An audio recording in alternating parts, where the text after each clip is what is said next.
right. So thank you so much for meeting with me, Nora. Tell me a little bit about you. My name's Nora Cavallero, and I moved to Carmel a little over a year ago. Oh, wow. Okay. Permanently.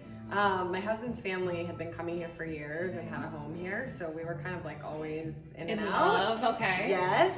But yeah, we moved down here for my husband's job. He's in the ag business and works in Salinas. Okay.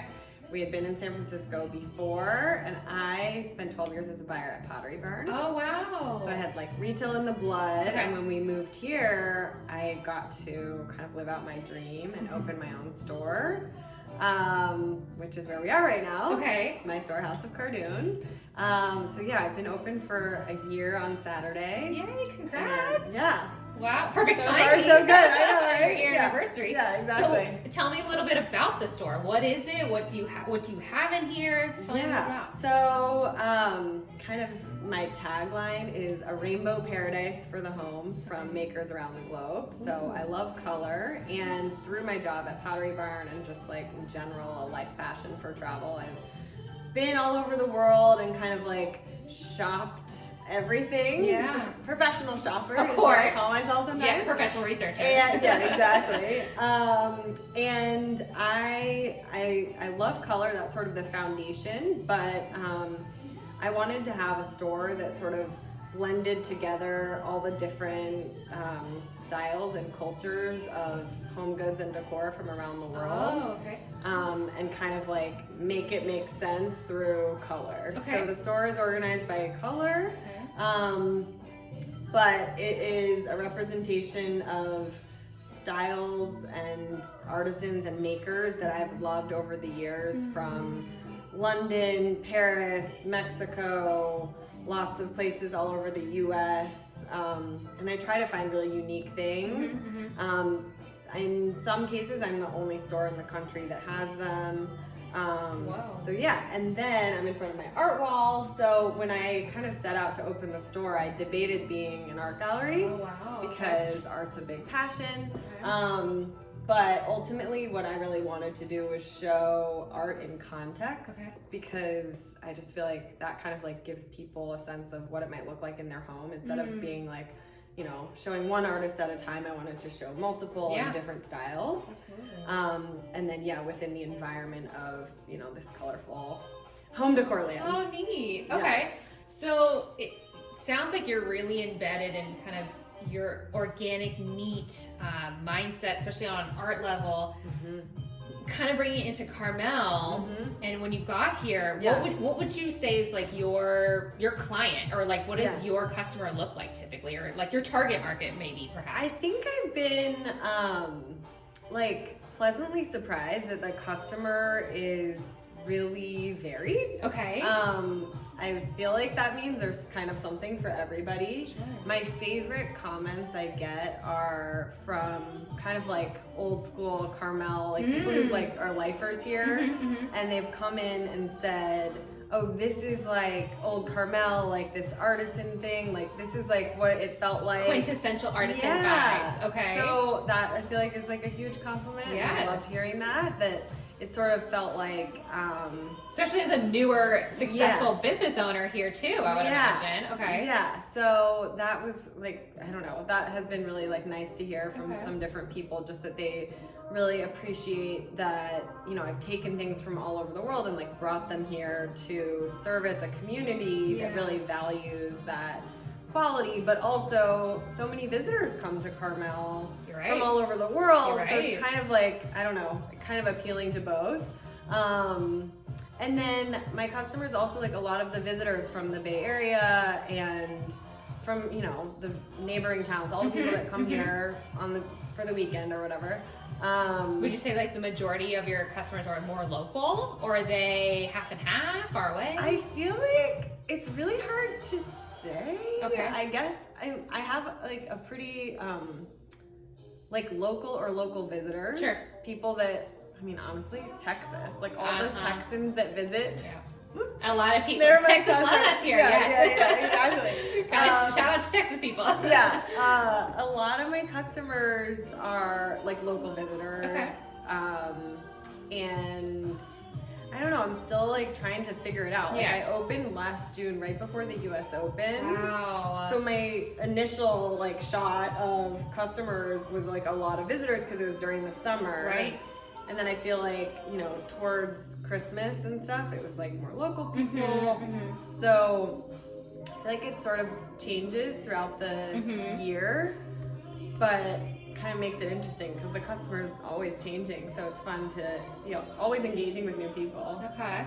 So it clearly sounds like you're doing a great job here and you're very successful. So how has, I mean, throughout this whole past year, and unfortunately we've gone through this recent pandemic, you know, how have you been able to adapt with, let alone opening, then trying to figure out some kind of customer or any kind of, you know, retention strategy, and then you get hit by this COVID situation.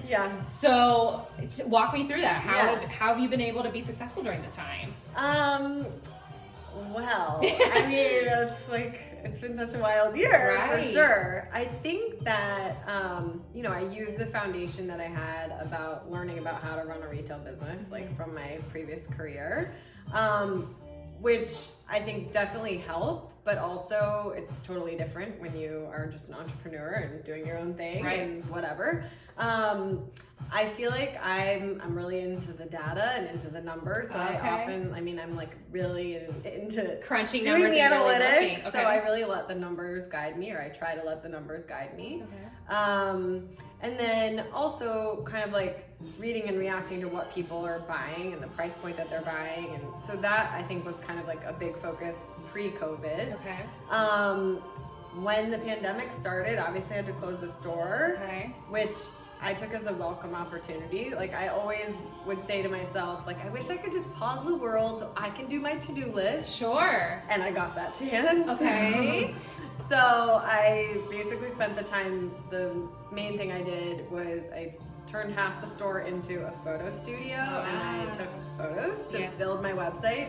So I spent the first month building the website. Oh wow. Because you didn't have a website before. I mean, it was like bare bones. It was not shoppable. Okay.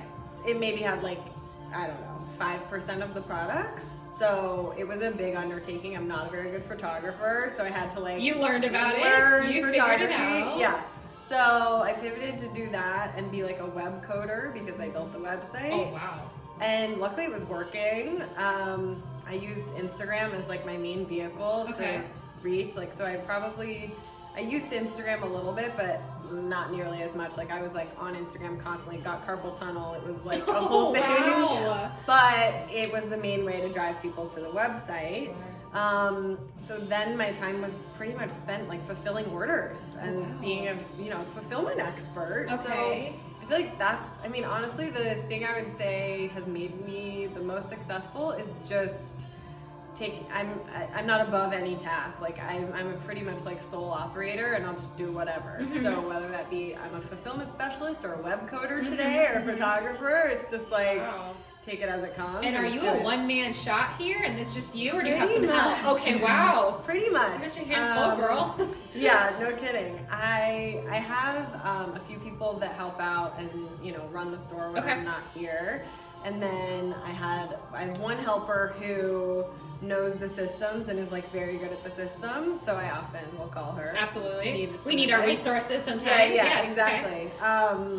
But like all the buying and kind of like all the visual, I do that stuff. Oh, wow. So yeah, good for you. Yeah, but I'm like, you know, it's all a learning opportunity. So even though, you know, I'm definitely not a fulfillment expert, but we're learning as we go, right? We're pivoting during these times. Yeah, I think it's just about kind of like meeting the task head on and just going for it, whether it's comfortable or not. Okay. And so in this development, and clearly it sounds like you've learned a lot of new tasks and learned a lot of opportunities. It sounds like you're gonna kind of use that and bed that into your own model, especially as you're starting to reopen.